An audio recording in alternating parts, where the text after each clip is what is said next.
All right, let's talk about one of the greatest, most epic stories ever told. Shakespeare's Romeo and Juliet. I mean, this is the story of love, hate, and fate, right? So today, we're going to break down exactly how a secret passion ends up kicking off a full-blown war. So the play kicks off with this amazing prologue. And honestly, it's basically a giant spoiler for the whole thing. Shakespeare just lays it all out for us. We're in fair Verona, but things aren't anything but fair. You've got two major families who are locked in this ancient grudge. And that old hate, it's just exploded into new mutiny. We're talking fresh violence in the streets where civil blood makes civil hands unclean. Basically, citizens are killing citizens. It's a mess. So let's get into it. Section 1, An Ancient Grudge. And we're talking about the Montagues versus the Capulets. And look, this isn't just some petty argument. Oh no, this is a deep, generational hatred that has totally poisoned the entire city of Verona. All right, so who are we dealing with here? Let's break down the two sides. First, you've got the Montagues. That's Romeo's family. And his main cousin is Benvolio, who's usually the calm, level-headed one. Then you have the Capulets, that's Juliet's family, and their key player is her cousin Tybalt, who is, well, the complete opposite. He's fiery, he's got a major temper, and he's always looking for a fight. And get this feud goes all the way down the ladder. The very first scene of the play, it's not even about the main guys. It's their servants trying to murder each other in the street over an insulting hand gesture. I mean, that's how deep this hatred runs. This street fight gets so completely out of control that the ruler of the city, Prince Aeschylus, has to show up himself to break it up. And he is furious. He's like, this is the third time you've turned our city into a war zone. So he lays down the law, a final warning. He says, if you ever disturb our streets again, your lives shall pay the forfeit. That's it. One more fight and people start dying. The stakes could not be higher. Okay, on to our next section. A faithful party. So, while the whole city is literally on fire with this feud, where's Romeo? Is he fighting? Nope.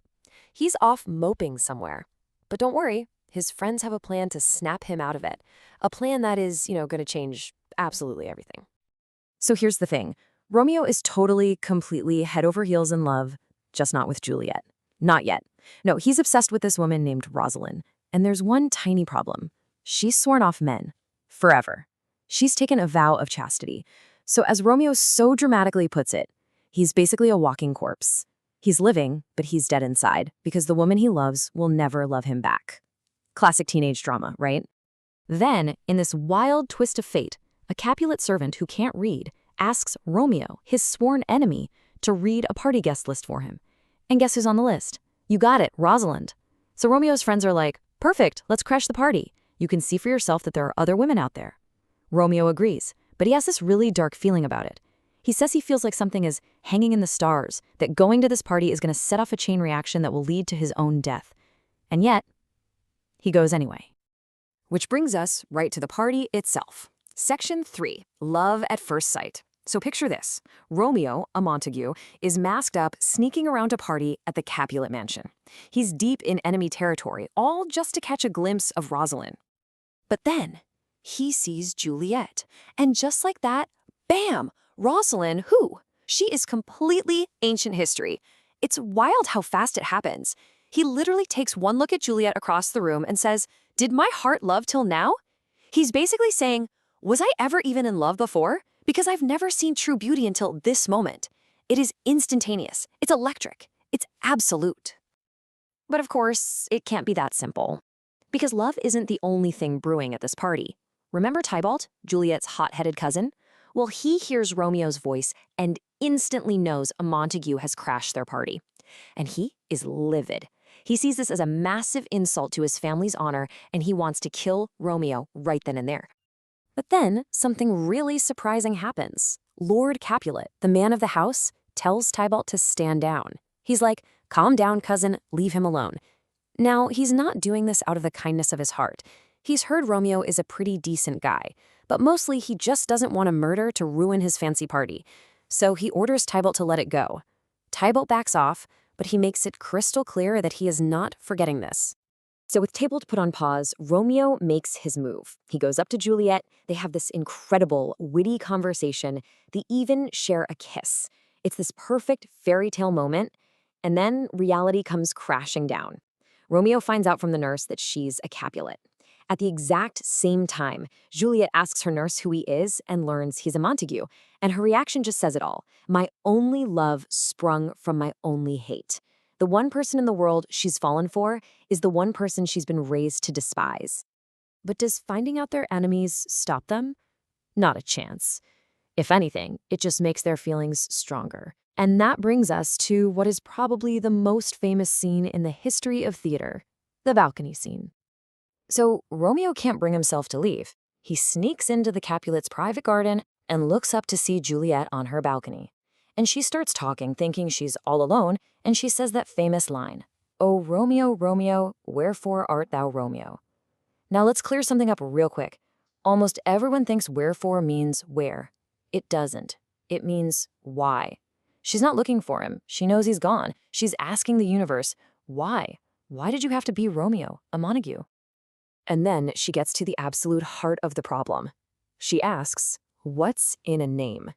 She argues that a name is just a label. It doesn't change who you are. She says a rose would smell just as sweet even if you called it something else. And Romeo would still be the perfect man she just met even if he wasn't called a Montague.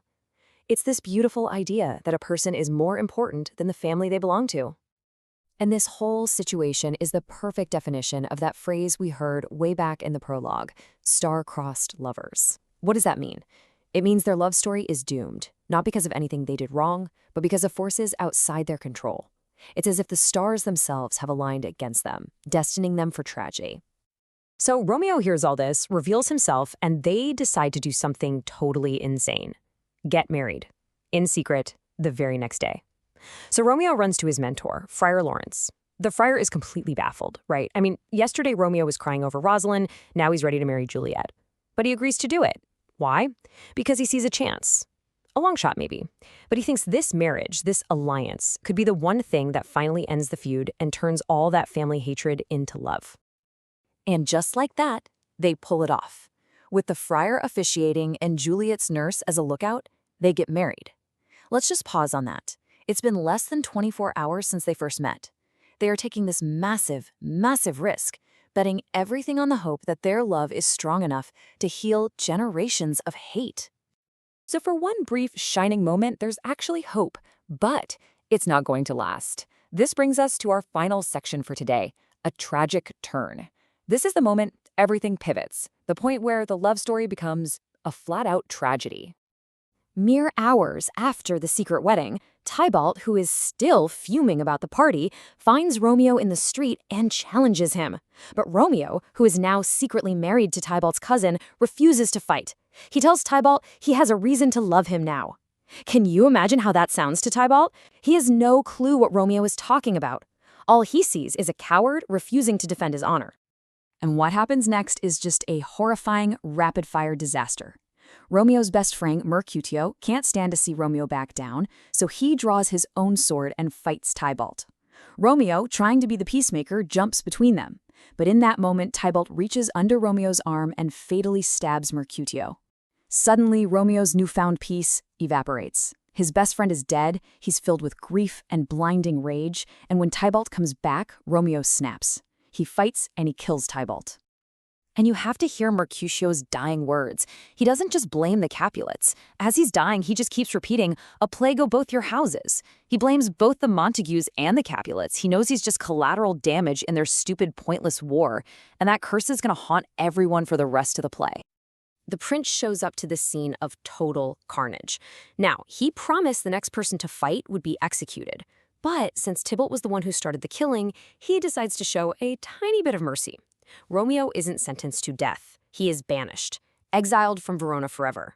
For Romeo and Juliet, this is a fate worse than death. Just hours after their wedding, they're being ripped apart with no idea if they will ever see each other again. And that's where we're going to leave them for now. Think about it. They are husband and wife, but they're completely torn apart. That little spark of hope they had, that their marriage could end the feud, it's gone.